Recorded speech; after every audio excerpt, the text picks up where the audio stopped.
குழந்தை வரம் கேட்குறவங்க, குழந்தைக்காக எதிர்பார்க்குறவங்க, கல்யாணம் புதுசாக ஆகியிருக்கு அப்படின்னு சொல்கிறவங்க வளையல் மாலை கட்டி போடலாம். அது ரொம்ப விசேஷம் அம்பாளுக்கு.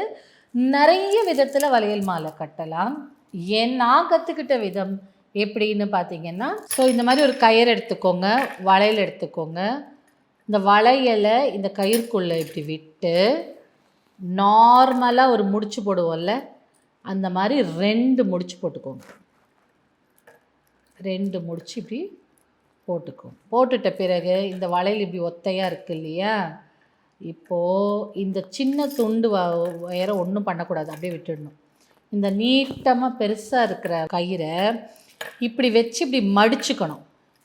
இப்படி வச்சு இப்படி மடித்து இந்த கட்டை விரலில் இப்படி பிடிச்சிட்டு இப்படி ஒரு லூப் மாதிரி ஒன்று வந்துடும். அப்போது இன்னொரு வளையல் எடுத்து அந்த வளையலுக்குள்ளே இந்த லூப்பை விட்டுட்டு இந்த பெரிய கயிறு இருக்கு இல்லையா, இதை இந்த வளையல் மேலே போட்டு இப்படி ஒரு முடிச்சாக இழுத்துக்கலாம். இப்போது ஒரு லூப் வந்துடுமா, இது முன்னாடி பின்னாடி இழுத்து அழகாக அட்ஜஸ்ட் பண்ணிவிட்டு இன்னொரு லூப் ஒன்று தயாராகிடுச்சு.